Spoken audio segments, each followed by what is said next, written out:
Good evening, everybody. Hello, hello. Welcome to another episode of Critique Corner with me, Daniel Parker. And me, DB Fastbinder. Yes, and if you are returning to the show, welcome back. If you're new, what we usually do is we do a bunch of reviews, mostly movies, and we kind of run the gamut. We try to do something new and something contemporary, coupled with something classic, and of course we'll.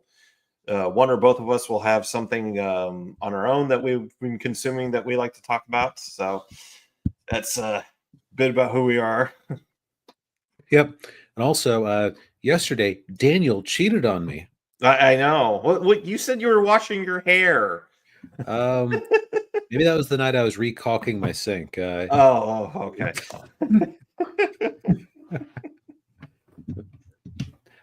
So Daniel is going to start doing some solo non-stream reviews. So Yeah. if you want to learn about horror, which is honestly, most horror movies just don't appeal to me on some innate level for whatever reason, where Daniel is a big fan.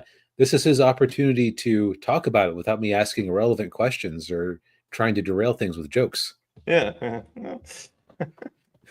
But yesterday I uploaded my first one ever on the movie Basket Case, which it's good that I watched that on my own because as DV said, he didn't like horror. That movie definitely was not up your alley. Yep. So once you're done dutifully watching this, subscribing, hitting the up button, hitting the bell for notifications, you say, "Darn, I want some more Critique Corner." Go get some. Yes. Yeah. Indeed. Yeah.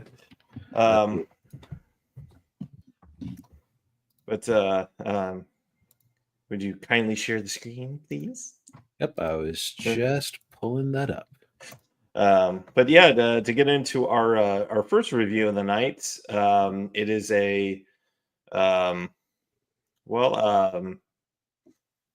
not one we typically watch because we do tend to like watch things that are a little more lighthearted and feel good. This movie was not that. What are you talking about, Daniel? Watching this family slowly destroy themselves by pursuing careers in wrestling at the peak of the industry. Laugh a minute. Yeah. Yep. So we watched The Iron Claw, which came out in, I almost said last year, but technically 2023, so the year before last year. Yes. A24 movie. I want to say that it was. This seems a little bit Oscar baity. A little, yeah. Did it actually win anything? I seem to recall it was at least in the discussions for it. Probably. See, 39 nominations. Let's see. I don't see any. Oh no, it didn't get any Oscar nominations. Oh, I'm actually a little bit surprising, but okay. Also, okay, I love IMDb's categorizations. So the categorizations they have for this one, at least the top ones, were based on real people, which tracks. Yeah. Wrestling, professional wrestling, masculinity, bare-chested man. Which we did see quite a bit of that in this movie. Yes, we did. Yeah, and it kind of made me looking at Zac Efron. I'm like, either that man hit the gym for like days on end, or that was all prosthetics. Yeah, I don't know how they did that. Yeah. I don't know if it's all prosthetics, just because his face looks a bit too real, if that makes sense. Yeah. But it is kind of startling to realize that was the kid from the High School Musical movies. Yeah, he went from a skinny little runt to this. A slab of beef. Yeah. So this is the story of the Von Erich brothers, who were professional wrestlers in the 80s, I'm told. Because, okay, I'm going to just admit this. Until I heard about this movie on Film Thread a couple years back, I had never heard of the Von Erichs. Yeah. I am weird in some of my social circles for having never encountered wrestling at all growing up. Like, I've never watched a match. Yeah, I never really watched it myself. I did have some friends, especially in middle school, who were really big into wrestling. I never really never saw the appeal of it, if I'm being honest.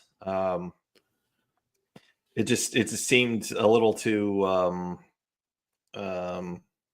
I hate to use the words lowbrow, but it's a little lowbrow.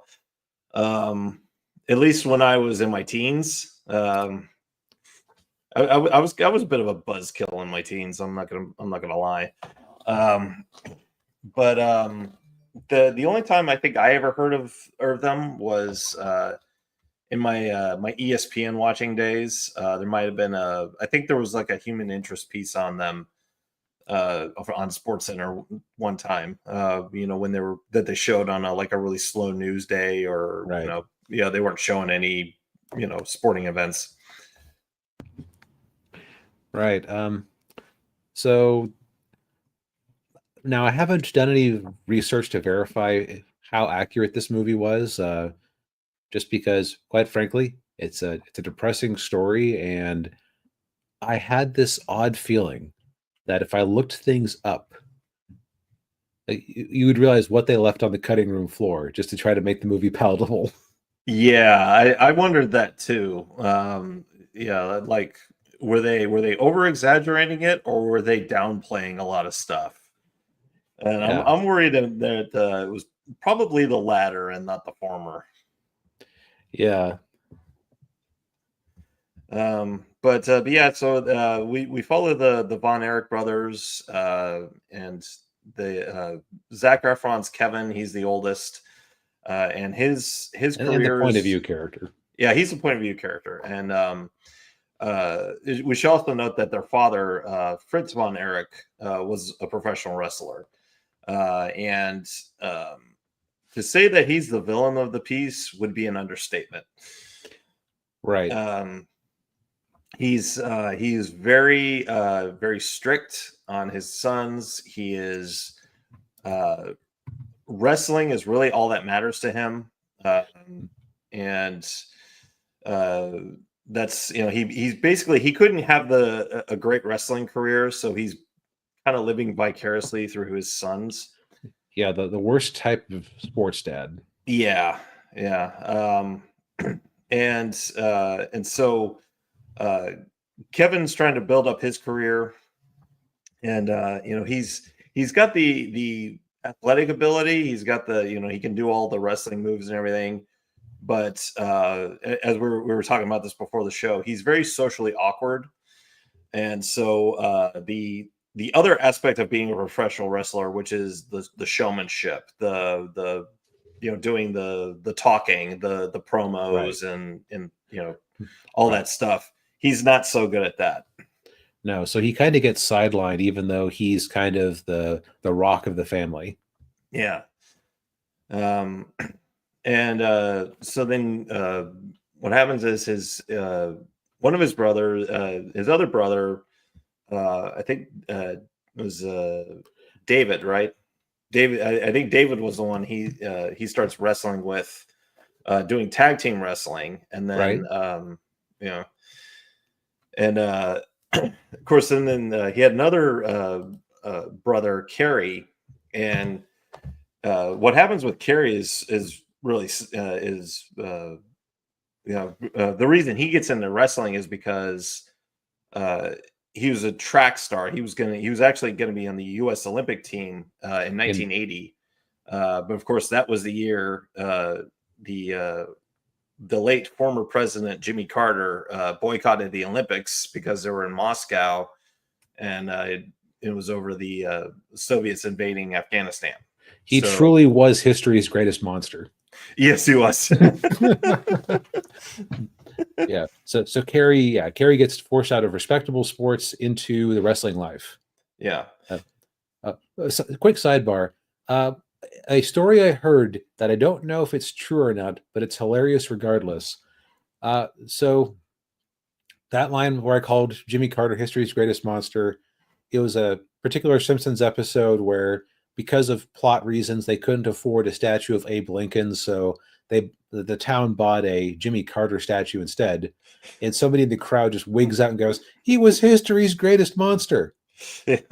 Now, now, at the same time, Jimmy Carter kept being told by his grandson, "Oh yeah, Grandpa, you need to watch The Simpsons because it's so smart. It's got great political commentary."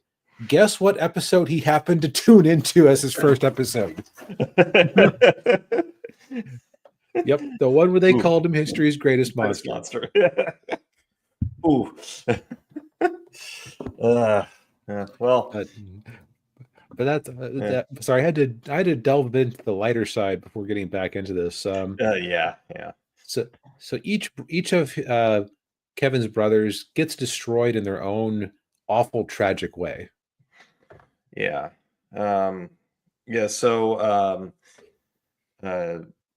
David, he's kind of been chosen by the old man to be the preeminent wrestling star, and then he's doing tours in Japan. Actually, let's put a pause for a second before we get into the plot. So it's always kind of awkward to talk about the story of a based on true events movie, because there's always the question, does it really count as a spoiler if a quick glance at Wikipedia could tell you all about it? Yeah. And also, like, if you decided you did want to watch the movie, uh, and you were like us and weren't super well versed in the life of the Von Erichs, I feel like a lot of the punch would be taken away by knowing things. But so we'll get into the plot in a sec. Let's talk about some of the more production value-y things first. Okay. Yeah. So I think that this was well acted all around. I was startled to see Zac Efron actually being a good actor after having had to watch a couple of the High School Musical movies. Yeah. I'm trying to think if I've seen him in anything. I think he kind of fell off the edge of the world for a bit. I remember there was some movie where he had a little brother who died, or it was a ghost or something, or he was the ghost that went to theaters around the time when he was at peak High School Musical popularity, that I don't think the movie did especially well. Oh, I think you're thinking of was it the one with Matthew Perry? I don't know. Because there was one he did with Matthew Perry where he's like the teenage version of Matthew Perry's character, and there's some like kind of like Freaky Friday thing, and he becomes a teenager again. Well, those both sound like movies that you could end up in if you're not an especially great actor and are kind of trying to get out from under the Disney Channel shadow. Yeah. But in this one, he's very convincing. Like, just because he comes across as this awkward man who just wants to do right by his brothers, and life and situations keep getting in his way all the time. Yeah. Like the overwhelming feeling, I think, of this movie is that he never feels like he's good enough. Yeah.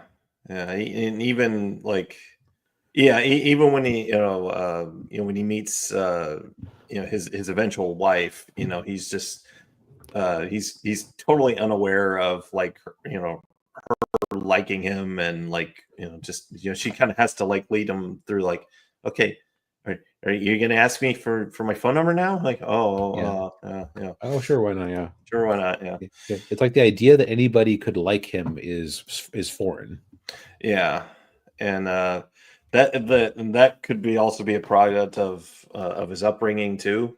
Yeah, Constantly having to try to live up to his father's expectations of him. yeah. His father literally had rankings. Like, hey, right now your fourth favorite. First is Kevin, then da da da. Yeah. You can work your way up the ranks. Yeah, that's just If I had a criticism of the movie, and this is this is me coming in, not knowing anything about wrestling. Why the heck am I watching a movie about wrestling outside of it being kind of a human interest piece? Hmm.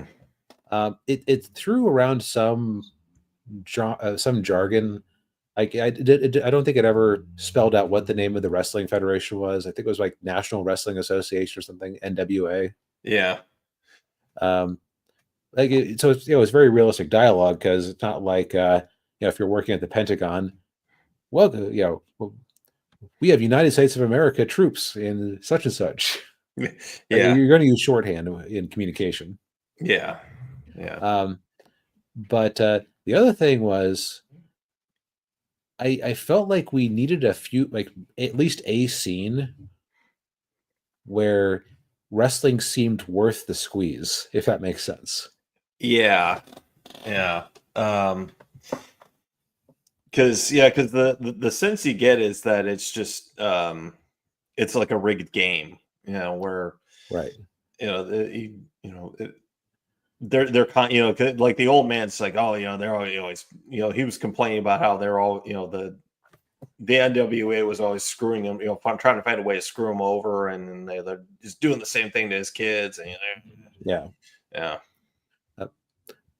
Maybe that's just in keeping with the theme of the movie, where like I don't think that Kevin ever really liked wrestling, which is interesting for something that you spend your whole life prepping for. Yeah, I got that feeling too. Yeah, he was. It was. He was doing it out of obligation.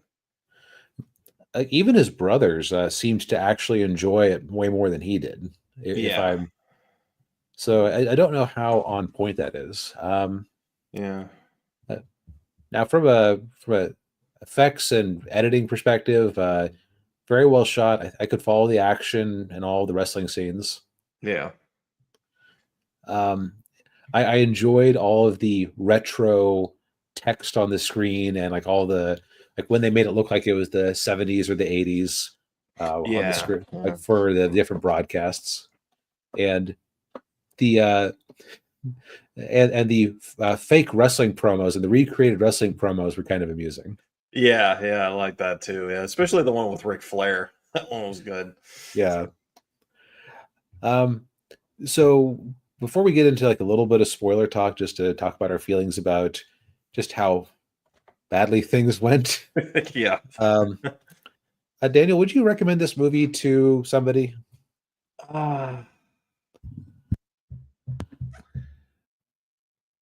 I would probably give a mild recommend.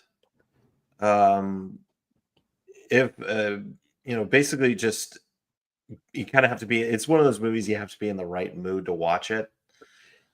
Right, like yeah, definitely a downer. Yeah, but it's I mean I would definitely watch it just from as you said, a human interest standpoint, and even from a character archetypal standpoint, which I know sounds weird given that these were all real people, but they do fit certain molds of different character arcs that you normally see. So I mean, from that standpoint, I would recommend it. Just a mild recommendation. Just but yeah, like I said, you kind of have to be like you have to be it's in the right mood to watch it. Sort of like with something like Schindler's List, for instance. Right, or Chinatown. Yeah, yeah, That's a good point. Even though all four of them are brothers, the writing and acting does a very good job of making each of them distinctive. yeah. So, which is good because you could very easily get lost with as many Von Erichs as there are running around. Yeah, yeah, and trying to keep track of who's who. Yeah, Yep. Yeah, I think I'm gonna second your thoughts. Like mild recommend. There are definitely people who I would say, no, you're going to hate this. Don't watch it. yeah, But there are also people who I know be right up their alley. Like yeah. if you're somebody who's into wrestling, you probably already know this story a little bit, so you Yeah. might get you might get some insight. Or who knows, maybe they flubbed the portrayal completely, and you'll just have something to complain about afterwards. Yeah. All right. So we put a pin in the spoiler talk earlier. Yeah. Man, each brother had such a unique and fascinating way to just have their lives ruined. Yeah. uh, yeah. So so after the all the brothers get into wrestling, and they're doing like 3-man tag team stuff, and what ends up happening is one of the brothers, or okay, so when was the It was David who I think you're right, thinking David? of. Yeah. So as they're moving up the ranks, David is actually the one called up to go into the big leagues of wrestling, in the NWA. And despite Kevin having doing it the longest, and being the oldest brother, um, and so shortly after, after Kevin gets married, which I probably mentioned the actress who plays Kevin's wife, Mhm. um, Lily Jones. She was the love interest in Baby Driver. Oh, okay. Yeah, but yeah. So shortly after they get married, David goes off to Japan for to do their the whole wrestling tour thing, and then. But well, it was actually during the wedding. He's in the bathroom, you know, puking his guts out, but then With blood. yeah, with blood, which yeah, that's bad. I actually had a family member who that happened to one time. He was puking Mm. blood. Yeah, that's not good. Um but and then so when he's in Japan, he dies from a ruptured intestine. Yep. Yeah, that's what I meant earlier. Like, where like is the juice really worth the squeeze? These people are like literally destroying their bodies and minds Yeah. uh, chasing this. Um, so then the second brother to die was possibly the most tragic because you had Mike Von Erich, who was the youngest brother, and he Yeah. was a talented musician. And uh, he was kind of pressured into it when David died because they needed a third. Mhm. And he goes out there, does his first wrestling match. I believe he broke his collarbone. Yeah. Yeah, broke his collarbone, and then they never actually say the words, but he goes in for surgery, has a 107-degree temperature for a few hours, is in a coma, and wakes up very brain damaged. Yes. Yeah. And he can no longer manage to play his instruments anymore. So he takes a whole bottle of sleeping pills, washes it down with some sort of alcohol, writes a note, and just goes to sleep out in the field and never wakes up. Yeah. And then you also had you have Carrie, who was, of course, the supposed to be in the Olympics, but then he gets into wrestling, and then he finally makes it. He finally gets into the big time, and he gets the title belt and everything. Then he goes, he gets drunk, and then goes down or takes a motorcycle ride at night, and then obviously gets into a wreck and loses a good part of his leg. Yep, and the pain just drives him so crazy forever that he eventually just shoots himself, Yeah. which is And the exact moment when Kevin finally loses it at his dad. yeah. That was probably the most satisfying part of the movie, where it just crawls on top of this hateful, selfish old man and just starts choking the life out of him. Yeah. Yeah. And yeah, and yeah, like I said, yeah, that was satisfying, and I'm just like, about freaking time.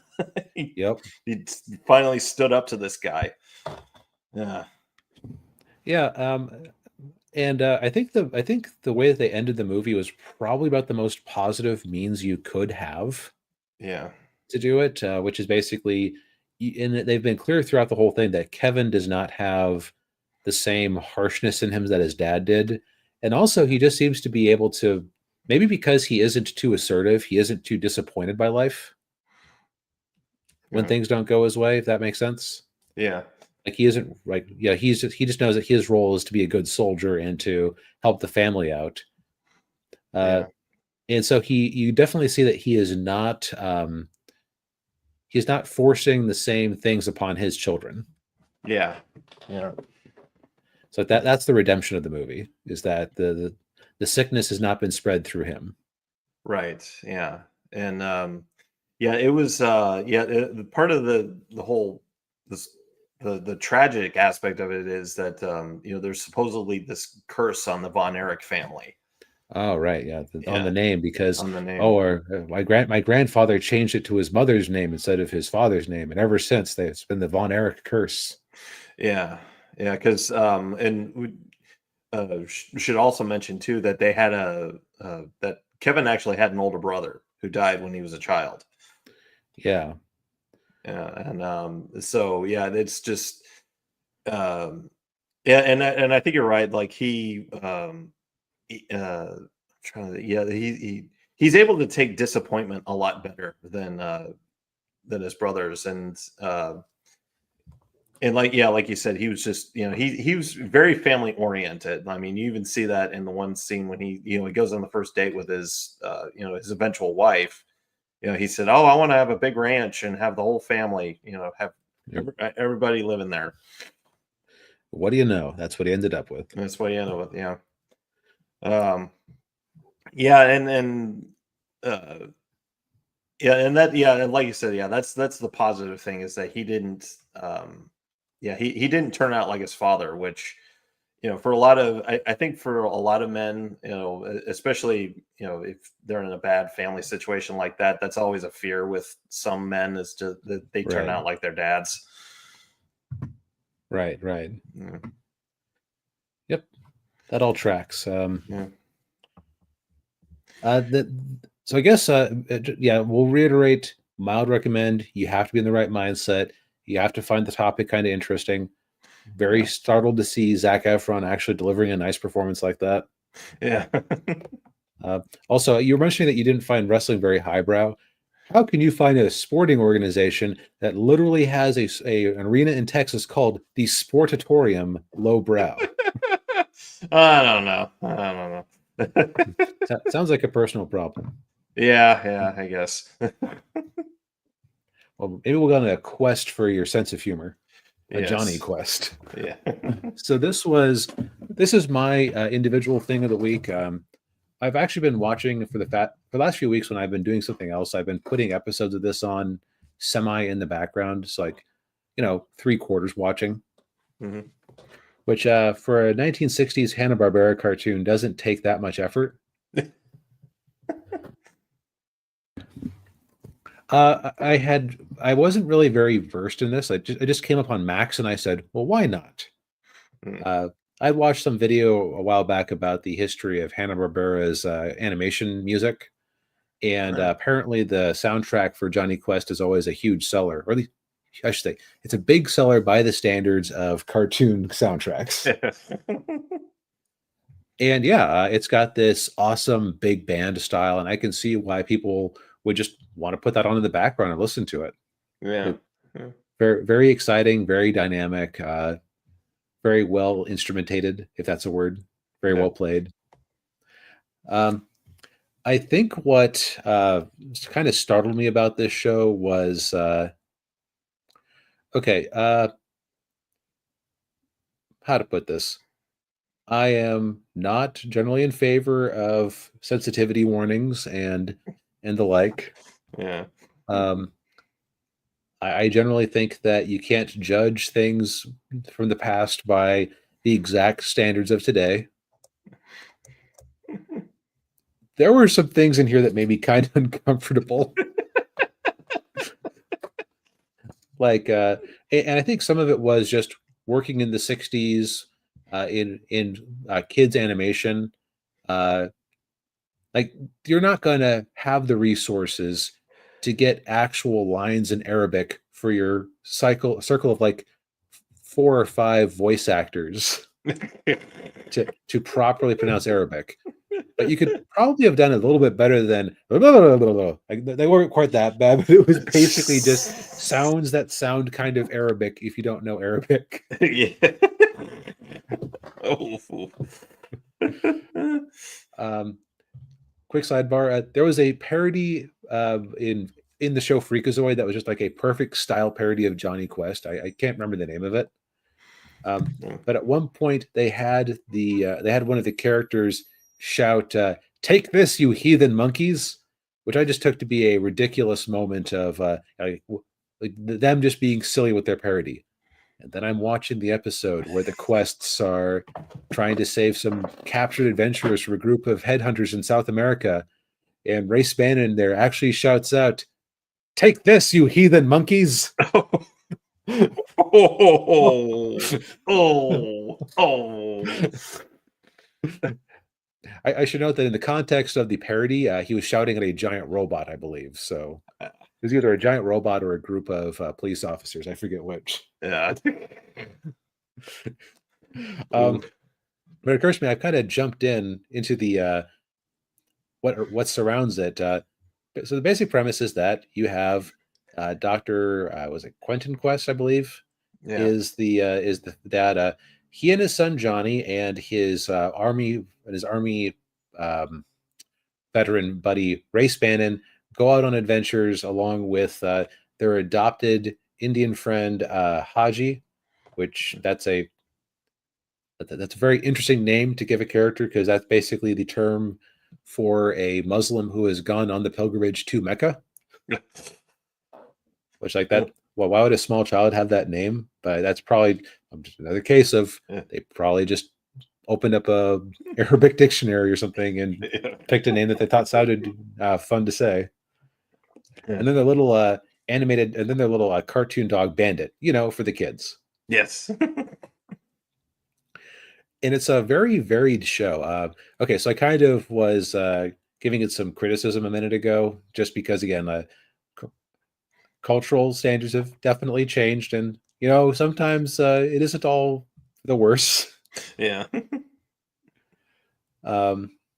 Maybe you don't need to have Bugs Bunny gleefully shooting down Indians in a Western.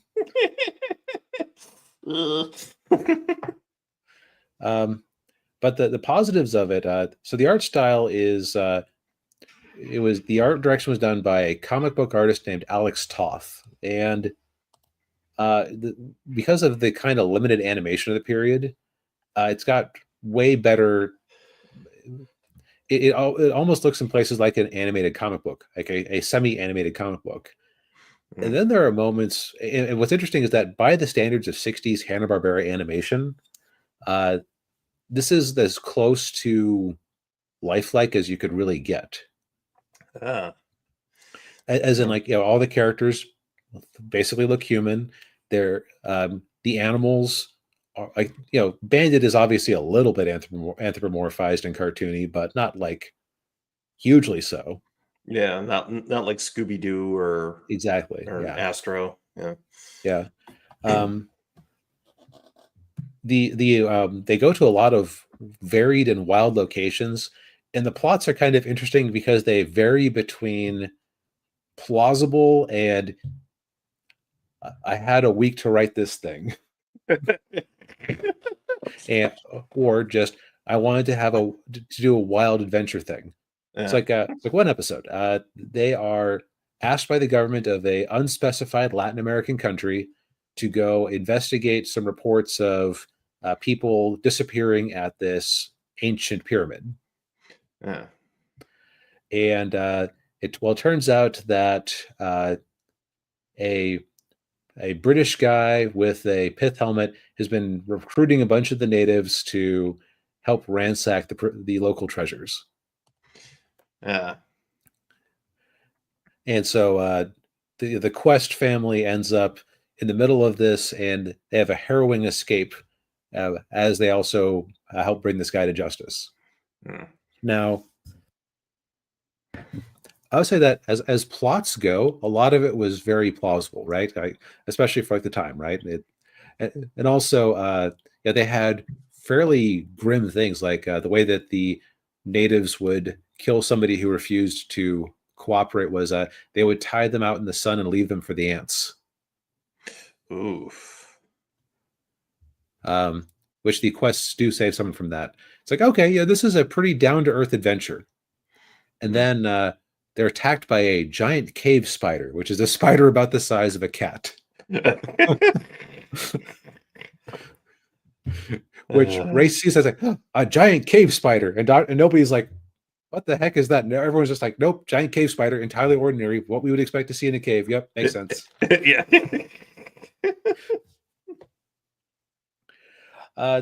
So would I recommend it? I had a good time with it as a first experiment. I would say it's better than the 90s Cartoon Network. I think it was a Cartoon Network original that they had on there with the bad CGI show too, paired with it. Oh, yeah. Oh, I remember that. Yeah. Yeah. What I would say is that the mindset you have to have going into it is that you are still watching a 1960s kids cartoon. So, you know, the animation isn't going to be lavish, but I kept being impressed by, like, I remember there was this one scene of two polar bears frolicking that I just kept thinking, that is shockingly well animated for the era. Like, the animators were really trying, in my opinion. They were just, and it definitely always goes for the gusto as far as creativity goes. Well, you just, again, you have to kind of remember the 1960s were not the most accepting time. Yeah, not a lot of political correctness. No. Nope. So I would say there's a bunch of episodes on Max. If you're watching and you find an episode distasteful, skip on to the next one. It's not like there's an ongoing narrative or anything. Yeah, yeah. Shows back then, yeah, especially kids' cartoons, they were very episodic. Yeah, you didn't have to, watch the previous episode and know what's going on next. Yep. So yeah, semi recommend. You're watching it for the interesting production values and just turning your brain off a little bit. You aren't watching if you know you're going to be offended by some not entirely sensitive portrayals of different peoples. Yeah. Yeah, I think my mom watched this show when she was a kid. Because she would have been around that age. Yeah. Well, I happened to mention around Christmas that I was watching a bit of it, and my mom and aunt both immediately said, "Oh, Johnny Quest was great." I have a feeling that they have forgotten the things like the Heathen Monkeys line. Yeah. In the interim.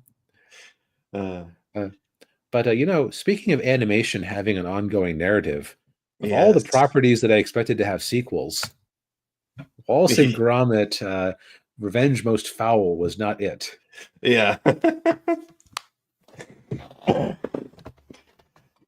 Yeah, it's been a while since I've watched a Wallace and Gromit anything. So this is a refreshing change. Yeah. So as far as what you need to know going into this, this is a sequel to the classic Wallace and Gromit show, The Wrong Trousers. Yes, it's the movie starts off. It's with Wallace and Gromit foiling the plot of what was it, Feathers something. Yeah, he doesn't. He is a mute penguin who pretends to be a chicken. So yeah. Yeah, wow. With the 1993. So this sequel came 31 years later. Wow. Well, good. It's that's the thing with claymation. You don't have to worry about actors aging. Yeah, although they do have a new voice actor. So oh yeah, you really can't tell that much though. No, the guy who they have doing it now is very in keeping. Yeah. And I was looking this up to confirm. So the original, The Wrong Trousers, was only 29 minutes long, where this is on the shorter end of being a theatrical release at 122 minutes, or an hour 22 minutes. Yeah. Yeah. So so the movie starts off with Feathers being apprehended, and then for stealing the blue diamond, and then he gets sent to prison for life in the zoo. Those scenes where he was in the zoo, like getting strong, like just doing prison, like acting like an actual prisoner. They forced him to like dress in an orange vest and clean up the trash in his place. Yeah. And then we cut to Wallace and Gromit, where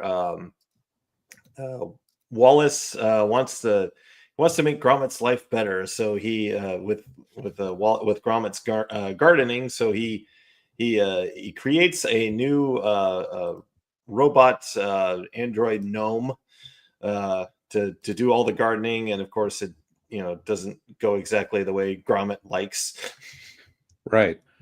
So I think that of some of the stuff we've seen, this is definitely in the category of like this is firmly a kids movie. Oh yeah, yeah, It's I would say it's it's an all age movie, but it is a little bit predictable. yeah, yeah. Which isn't the worst thing. It's just that like I'm sure that the kids who are thinking ahead will feel smart about it. The thing is that it made certain scenes a little bit not as interesting for me, just because it's like, okay, I see where this is going. Come on, come on. Yeah. Yeah, I had that too, especially with one scene in particular with all the gnomes, and where Gromit's trying to show Wallace something, and then what he's trying to show him isn't there, and I'm like, oh yeah, I knew that was going to happen. Yep. So the way these plots intersect is so you have Wallace, who's been low on money, hiring out his gnome as a landscaper for everybody. Yeah. Which our evil penguin man proceeds to hack and make an army of evil ones. Yes, and turns the main one evil, and you could tell that because their eyes change colors. Yes, from those beady little things right there to being all black. Yeah. And I'll say, it isn't as obvious when you're looking at it in a still image like this. That gnome was freaky as crap. Yeah, it was. Yeah. Now, it's already stop motion animation, so of course, nothing's going to look photorealistic. Although last week's Kubo and the Two Strings for a few characters actually came fairly close. Yes, it did. Yeah. But you kind of have the problem of if you're doing a stop motion cartoony style, how do you emphasize that this gnome is a robot and not just a little person? And the answer was this character design is just firmly in the uncanny valley. Oh yeah, yeah. He actually grew less creepy when he turned evil. Yeah, it's if that's even possible. But it seems it was. Yeah, like I guess it's because he looked less human, so he edged himself a little bit out of the uncanny valley for me. Yeah. But he was actually less disturbing to look at when he was in evil mode. Yeah. Yeah. And so, of course, Feather's plan is basically to frame Wallace and Gromit for the crimes that the gnomes commit on his behalf while he tries to get out of prison, to steal the blue diamond again. Yes. And there's an interesting little twist in there with regards to the blue diamond, and which involves the chief of police, who's just kind of very inept. Yes, played by Peter Kay, Chief Inspector McIntosh, who he's a very much a classic petty British what's her about bureaucrat. Yeah. He's literally 2 weeks from retirement. Yeah, the new police officer, P.C. Mukherjee, is they're a comedy duo because he's very stuffy and full of himself, but also incompetent. Yeah. Where quick sidebar about that character, what really struck me watching it was You could argue that she is kind of a classic Netflix DEI character in a sense. Yeah. In the sense that, oh, here we go again. Young woman who knows everything that's going on and is diverse, and her boss is incompetent.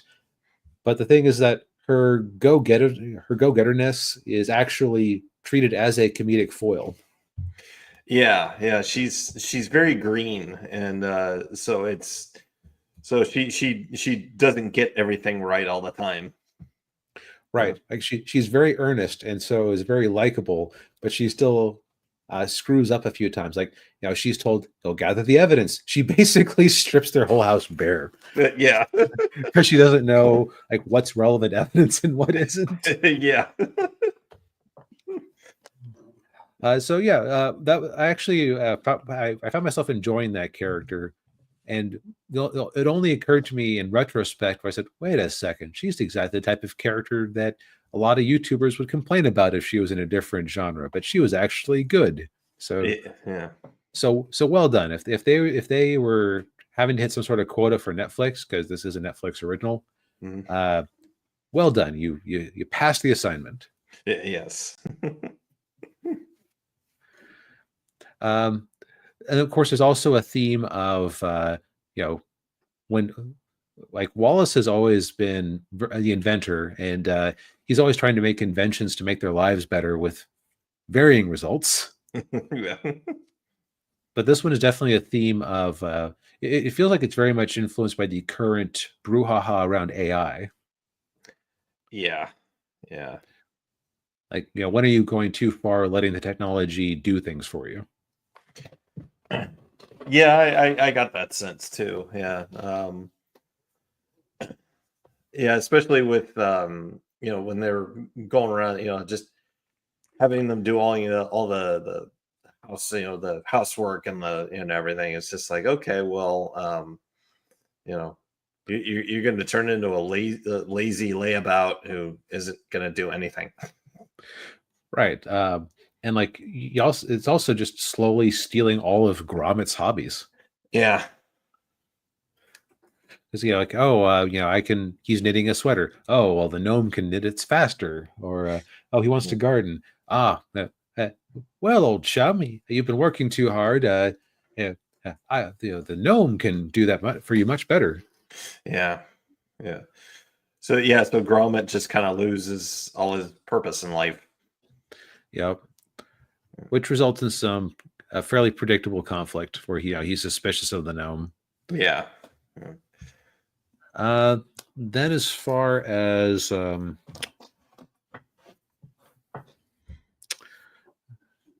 see there. Oh yeah. So other interesting things.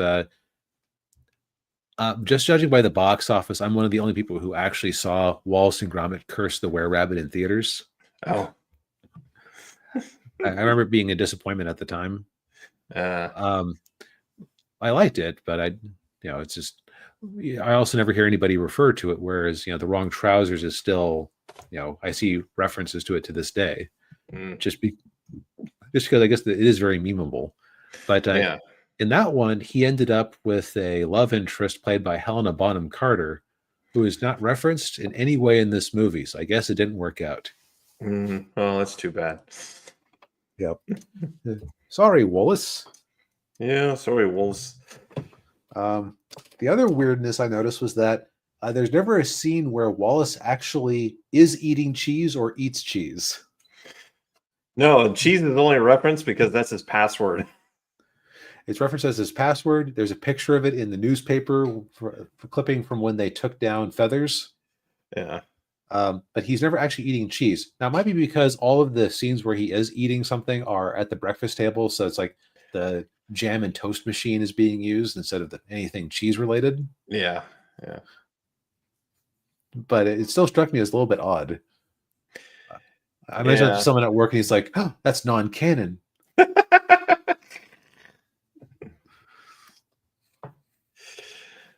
Yeah. I can understand that. But The other thing too, I noticed. I don't know if this was coincidental or not, but uh, the climax of the movie is actually almost identical to the climax of the Garfield movie. Okay, I'm glad I'm not the only one who noticed that. Yeah, I was watching that. I'm like, oh my god, that's the Garfield movie. Did they Yeah. rip it off from them, or did who ripped it off from who, or is it just happened to work out that way? Yeah, like a massive coincidence. Like that was so trippy for me. Like this, Yeah, it was like a train fight over a gorge. yeah, and characters plummeting off, they're plummeting down to said gorge. Yeah, it's just kind of interesting. Now, excuse me. Right. Now, as far as criticisms, so there is a tendency in some stop motion productions, because it takes so long to animate a scene, that they will kind of stretch a scene out, because it's like, look, we already set up this area. We're going to use this area. Yeah. It's like that's kind of where I think that being able to predict where a lot of the plot was going 20 minutes in advance, and the scenes being a little bit slow paced in places, didn't always help. Yeah. I would still say overall it's very charming, and maybe some of the slow pace was to give you time to look for all the little Easter eggs and funny signs and things like that. Oh yeah. Yeah. Yeah, like the farmer from Shaun the Sheep has a little cameo in there. Yep, which I didn't notice that, so good on you. Yeah. Yeah. Probably my favorite gag was at one point they're trying to get to the border, so that to get out of the police's what do you call it? Jurisdiction. Thank you. The police's jurisdiction, like the border between Lancaster and Yorkshire. On one side it says well, entering Lancaster, go away. Yeah. Entering Yorkshire on the other side, no, you. No, you go away. Yeah. Which is that's very, very British humor there. But yeah, I mean, I think overall it's not a bad movie. It definitely one that one measurement that you often use, DB, with movies like this is this a movie that you could put your kids in front of, and they'll be entertained by it, and you don't feel you can safely put it in front of your kids to have them watch it, and I'd say that fits in the category. Yeah, definitely. Oh, that's interesting. I was just looking over the IMDb. One of the minor characters, Anya Doorstep, who I think is the news reporter, is played by Diane Morgan, who people may know from as Philomena Kunk from those enraging YouTube videos where she gives the stupidest interviews possible. Oh yeah. Oh geez. I didn't recognize anyone else in this, but now if they make another one, if they make another Wallace and Gromit special, I doubt we're going to see the gnome again. No, that's probably a one-time thing. Right, just like there's no rabbit lycanthropy in this one. Right, yeah. Yeah, although we might see feathers again. Yeah, although, with the time it takes to make one of these, we might be talking about it in 2030. Oh, yeah. It does sound like it was a pretty big success on Netflix for them. Like just consistently in their top charts. So who knows? That might encourage them to fund another one sooner rather than later. Yeah. I will say it is definitely better than Chicken Run 2, Rise of Nugget, or whatever of Nugget. Yeah. I love Chicken Run. I tried to watch the sequel and did not make it 15 minutes in. It was just kind of cringe. Ooh, yeesh. And not even like things that the internet often finds cringy. It's more just like, okay, this is for the smallest of children. Cool. Yeah. At least that was the impression I got. But I want to be measured in my judgments. I don't want to rush the hour. Yes. Rush hour. Yeah. So sometimes sometimes I watch a movie and I have lots and lots to say about it. Yeah. I think Rush Hour intentionally is kind of not review proof, but review resistant.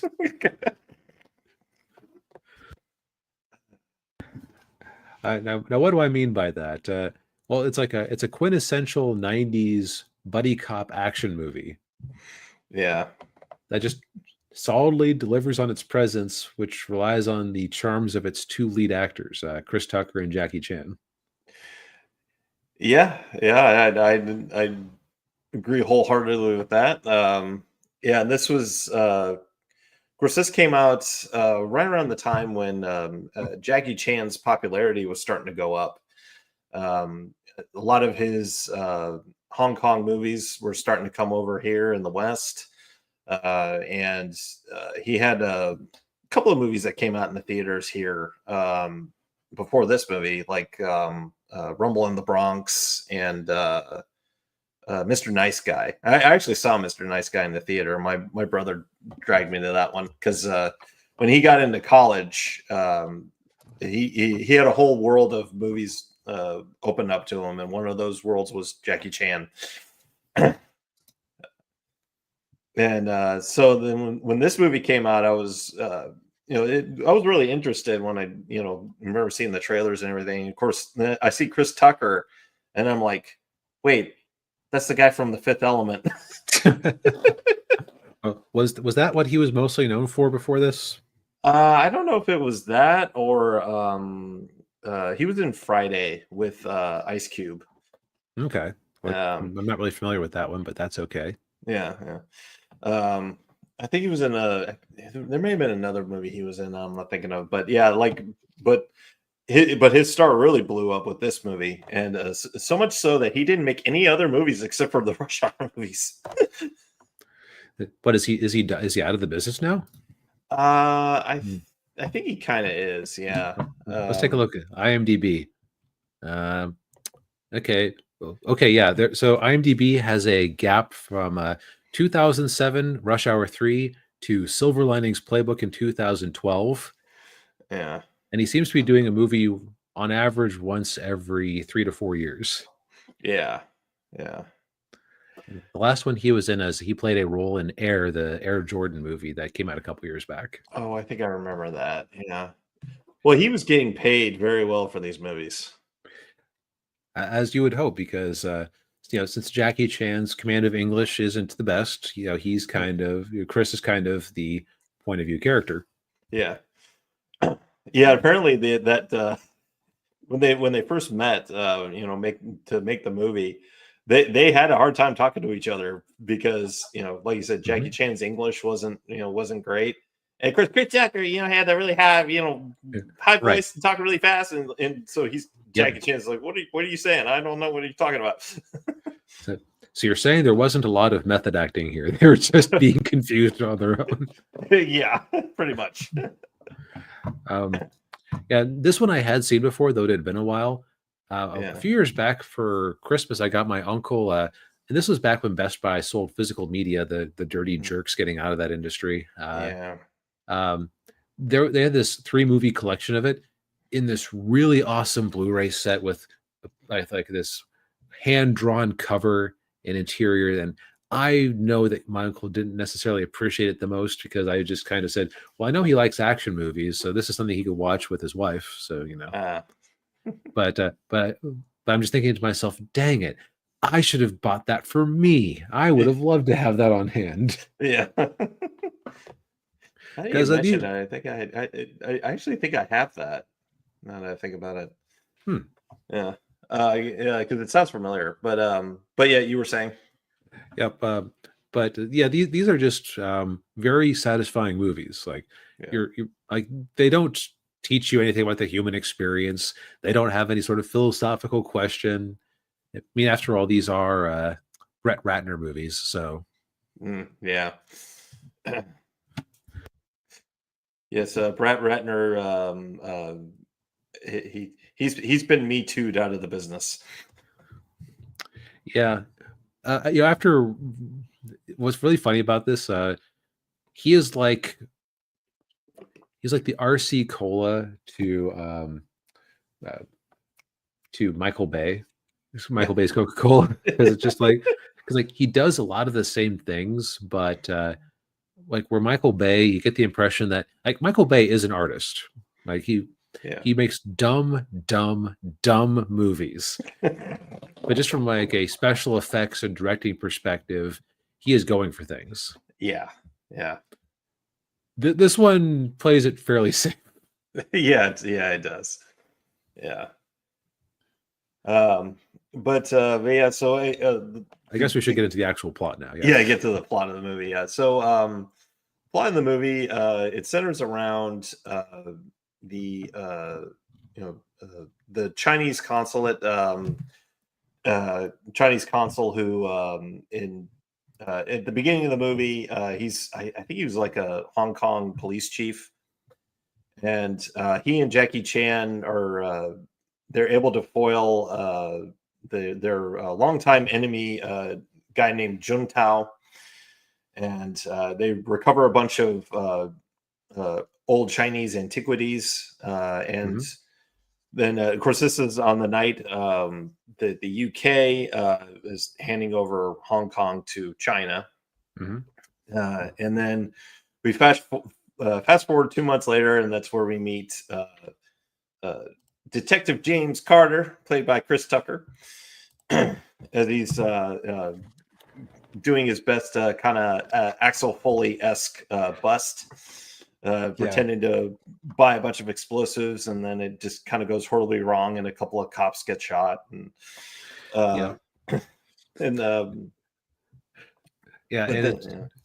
then the daughter of the commissioner ends up getting kidnapped. So he sends his good buddy Jackie Chan over to the U.S. to coordinate with the Americans to help bring her back. Yes, except the FBI agents don't want him there, so they recruit James Carter from the LAPD to basically babysit. Lee was Jackie Chan's, to babysit Lee, to just keep him away. And what follows is basically just Jackie Chan trying to get away from Chris Tucker, and to try to get to the consulate, and then then the two of them basically working together to try to rescue the girl, and bring down the bad guy. And of course, all the while, Chris Tucker, despite being told repeatedly, "You are not on this case," deciding he's going to solve this case. Yes. Yeah, so it's kind of a simple plot, but simple plots are not bad. Yeah. It's fine. I find it very funny to realize that that Jackie Chan's amazing fighting skills are the rough narrative equivalent of Chris Tucker's fast talking jive, but there you go. Yeah. Yeah, and of course, and from that perspective with Jackie Chan, of course, one of his movies, it's all about the fight scenes. It's all about the his stunts and everything. And the fight scenes are good. And there are a few stunts in there that are of course, Jackie Chan at that time, he was doing his own stunts, and there were some near misses there. Yeah, there were. Yeah, like him almost getting crushed by a shipping container. Of course, the big scene of the climax with the giant ribbon, trying to have him fall on that, which I hope there were some wires involved. I hope so too. Of course, that one kind of rivals the one from Police Story, where he slides down the pole with a bunch of lights on it, and it's just and all the lights are breaking down, and I think he broke his hip on that one. Oof. Yeah. But yeah, and it's it delivers with the movie delivers all of Jackie Chan's famous his fights and stunts, and then of course the humor with Chris Tucker being being Chris Tucker. You either like Chris Tucker or you start hearing him talk and you immediately turn it off. Yeah. Because obviously we've never met the man, but I'm just trying to imagine you're like a barista at Starbucks, and he comes in talking like he does in any of his movies to order a mocha. Yeah. Hey man, how's it going? Yeah, give me one of the mochas, venti size. Sure, why not? It's my cheat day. Yeah. Hazelnut. Yeah, just like says 300 words in a minute. Yeah. It's sort of a high pitch. Yeah.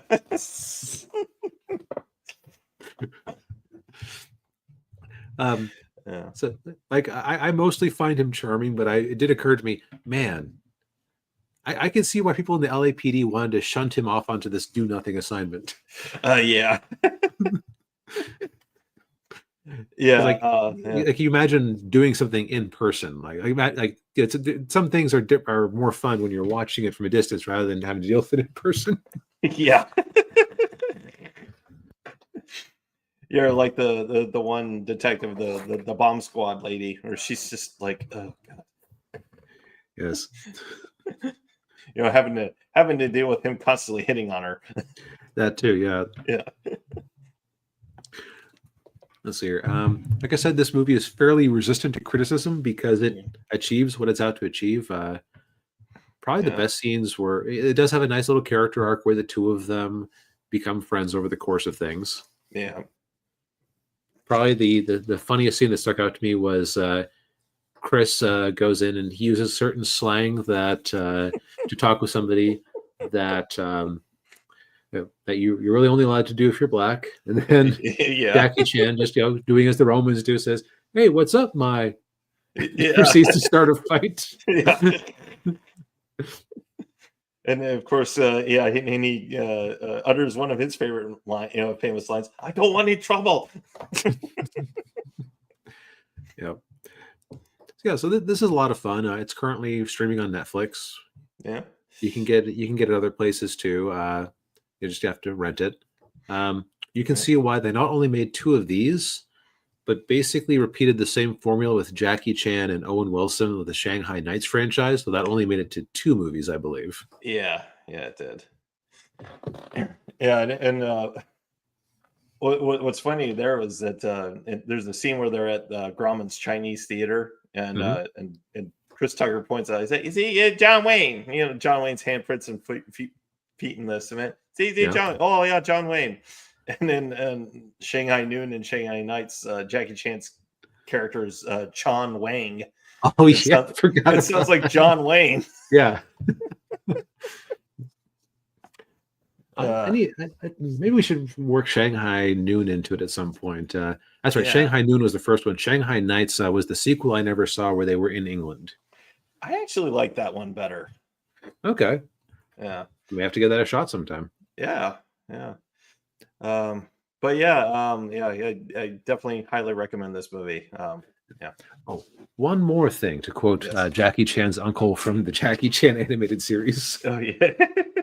So when we ended up watching Beverly Hills Cop, I wasn't the biggest fan of Axel Foley, and I was trying to analyze. Okay, why does Chris Tucker's character work for me, but Axel Foley didn't really? Yeah, and I think it's because they did a good job of they gave him a setup that explained why he was having to act shady and under the table, because he wasn't really supposed to be investigating it, but he wanted that collar. Yeah. It's like when you cut off his support, it's like, okay, now it makes sense why you're lying to everybody and sneaking around. Yeah. Where Axel Foley just kind of showed up in town was immediately going into that mode. Yeah. And it's like I just felt like the explanation. I felt like the setup was better. Yeah. Also, Chris Tucker at that point of his career, better actor than straight into SNL. Eddie Murphy. Yeah. Right. Like I've watched we've reviewed multiples of his early career now, and it took many years for the man to learn how to emote with his eyebrows, which is kind of makes it sound like he's not being very sincere a lot of the time, or look like he's not being sincere a lot of the time. Yeah. but he eventually got it. Yeah, he did. Yeah. So I that's just a little personal aside, but Mm. yeah, I agree. If you just want something fun to watch, and maybe you watched the Iron Claw and you feel like life isn't worth living anymore, Yeah. give this a go. It'll make some dopamine happen. Yes, indeed. Yeah. Well, I think we've said all we've needed to say for tonight. Indeed, we have. All right. Well, thank you everybody for tuning in. We appreciate it as always. Indeed.